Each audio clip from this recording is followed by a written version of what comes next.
Well, good morning. Welcome, Rock Tug Nation, to my new studio, temporary studio, aka my car. Let me pull up the chat here so you guys jump in. All right. Well, I am in Fallon, Nevada. If you would know, all those who watched last night probably know. I think I said I'm in Fallon last night. So I'm in Fallon, Nevada. We got a bunch of errands and stuff we got to run. And living in Ely and Round Mountain, sometimes you just have to go to a bigger city, which happens to be 4 hours away. So here we are. The family is upstairs in the hotel. They are asleep. Well, I think Oliver's awake. He's waiting for me to come back and take him to the hotel's breakfast. I think the rest are asleep. But yeah, it's 6:02 on this fine Wednesday morning. So we are here for our 6 a.m. Remember, Wednesdays at 6 a.m. Today should be at 2 or noon? No, noon. Saturdays are 2. A wordy. So I'm hoping to probably also be in the car, maybe the hotel, sneak out, and do at least a 30-minute wordy. I know, guys, I promised like 2-3 hour long wordy episodes. We will get there. We're on these wordy lights. I can't call them Lil Wordy because Lil Wordy is a different format. So maybe eventually you will see those as well. Though if you go back on the channel, actually, I don't know if they're on this channel or my other channel, but Lil Wordy is its own thing. So I can't call them Lil Wordies. These are Wordy Lights. We will get to the full flavor wordies here pretty soon in February. So with that, let's jump in. Remember, the night services, we've moved to Genesis. We're talking about Abraham, but the Rock Talk Lives and the wordies were still in Revelation. So we're kind of split here a little bit. So let's do this. Okay, Revelation 3, 21 through 22. He who overcomes, I will give to him to sit down with me on my throne. And I also overcame and sat down with my Father on his throne. He who has an ear to hear, let him hear what the Spirit says to the assemblies. Wow. He who has an ear to hear, let him hear what the Spirit says. Jesus' command to listen is not limited to the churches listed in Revelation, but extends to all mankind. See, I haven't been preaching heresy this whole time. This thing backs me up. This is applicable for us as well. All mankind. Who doesn't want infinite ruling, creating power for all eternity, filled with new challenges? God loves all humanity and gives his promises to us all. That was an interesting line there. It says, who doesn't want infinite ruling, creating power for all eternity, filled with new challenges? Some of you guys are literally afraid of heaven because you think it's going to be boring for all eternity. But I agree with what this thing says. It's going to be infinite ruling. We're going to rule with Christ, creating power. He's going to have jobs for us. There's going to be stuff to do. I don't know exactly what we're going to be doing, but there's going to be stuff to do for all time. So yeah, heaven's going to be awesome. And I just think we need to work on our doctrine. There's going to be some awesome stuff. All right, Revelation 4:1. We've made it to chapter 4. After these things, I looked and saw a door opened in heaven, and the first voice that I heard, like a trumpet speaking with me, was one saying, "Come up here, and I will show you the things which must happen after this." So I talked about on Sunday the 7 revelation or the 7 raptures, and I mentioned John. Well, this is that where this is the one. This is where he is raptured up to heaven. Now, we believe that Revelation wasn't just a dream or a vision. I mean, we're getting really technical. It's time travel and teleportation. Like, he was actually seeing these things. He actually was getting, I'm gonna turn this heater up a little bit. It's kind of cold. I hope it's not too loud. Yeah, let's hope that I'll turn it down 1. Hope it's not too loud. So that he was actually being transported into the future to see things. In this part here, he was actually taken up caught up into heaven. And it's funny, as a Christian, like you'd think, like, especially old school, you're like, oh, that's weird. I'm more comfortable with a vision because I'm used to the Bible and it's visions and that kind of stuff. But really, like, the time travel would not be hard for God at all. Hey, if you're joining me this morning, go ahead and say hi in the chat. I'd love to know who I'm hanging out with. But yeah, let's continue on. Revelation 4:1. Things which must happen after this. Jesus shows us the future, beginning at the time John was on Patmos. Remember, Jesus gave his message for his church through John. Therefore, the church needs this message and knowledge. Just as this letter applies to all the churches and mankind, this message goes to the church and all mankind.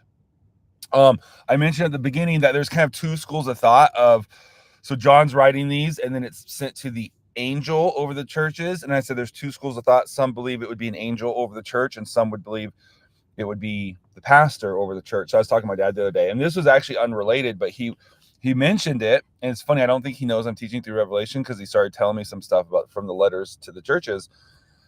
And one of the things he said is, and then, that was to the pastors there. He says, it says angel. He says, but God has never used a man to give a message to an angel before.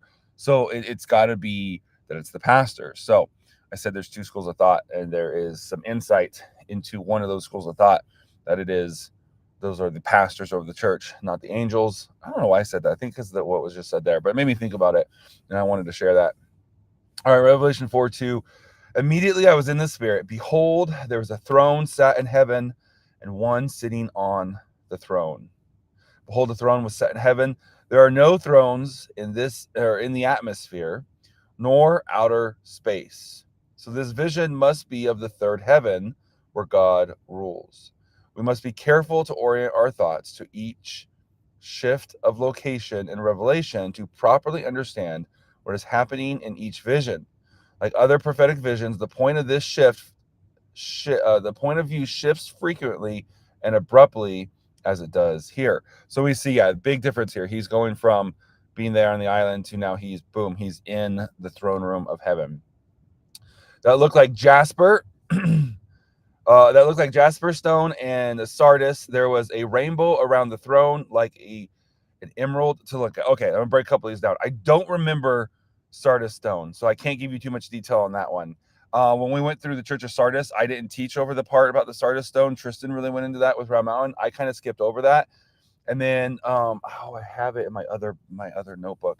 What a Sardis stone would be. I want to say it's red. No, I know it's red, but I don't really remember any detail about it. But jasper stone, that look like a jasper stone. Well, what in the world does that mean? What is a jasper stone? Well, jasper stone, gentlemen, you guys might be familiar with this if you've ever, engaged, proposed to your wife, if you've ever asked a lady to marry you, join in life together. Ladies, same thing from the other side. You probably are familiar with this. If you're walking around with a rock on your finger, a jasper stone is believed. I guess it's not technically 100% certain, but it's as close to we know it's a diamond without 100% like the Bible says. And there is some difficulty because different time periods, there's different words like all throughout history. Like it's not like a diamond's been a diamond forever. Like at one point, a diamond was an adamant, right? A diamond was a jasper. So there's a little bit of confusion there, but it's pretty certain that the jasper stone was a diamond. So when we say it looked like a jasper stone, that would be referring to the diamond. And a sardis, again, I can't remember all the background on sardis because I didn't go into it as much as Tristan did. I didn't go to it at all in the sermons, but it would have been red. So I don't think it was a ruby, but it would have been like a red. And then there was a rainbow around the throne, like an emerald to look at. It's very likely, so it could have been an actual rainbow, but it's also very likely the wording here on rainbow very likely meant more like what we would think of as like a halo, right? And so you see the paintings of the saints with the halo and stuff around them. So it could have just been a rainbow, but there's also a very good chance that the wording here, you translate languages and cultures and stuff like that.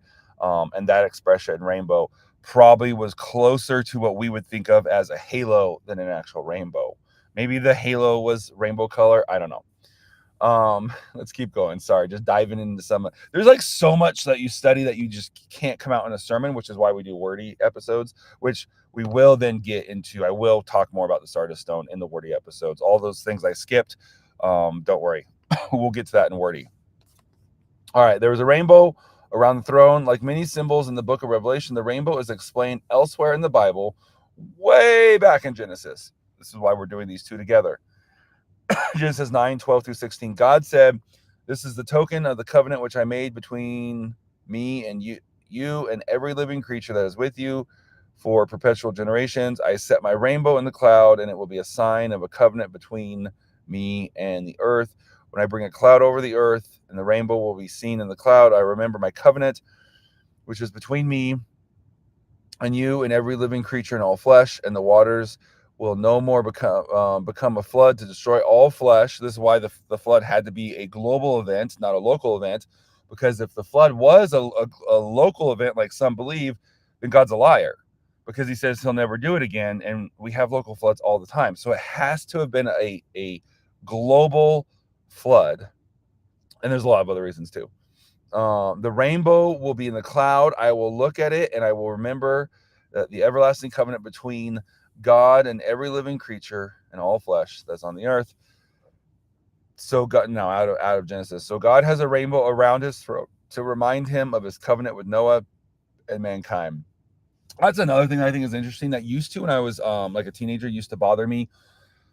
So, I read commentary by Chuck Missler, and he says, well, it probably was more of a halo. You read this, and it's like, oh, look, read this in Genesis. So there's a literal rainbow behind the throne.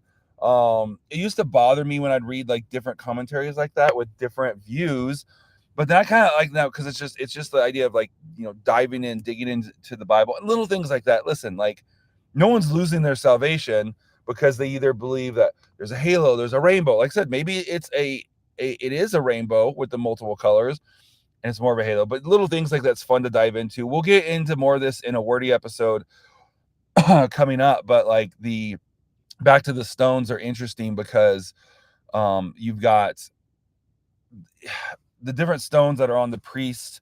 The idea there is that like if you look through them, and it refers to the way the stones are talked about, that reference there, the jar, with the diamond, now I can't, jasper, and the other stone, that's a reference to him being the beginning and the end, the Alpha and the Omega.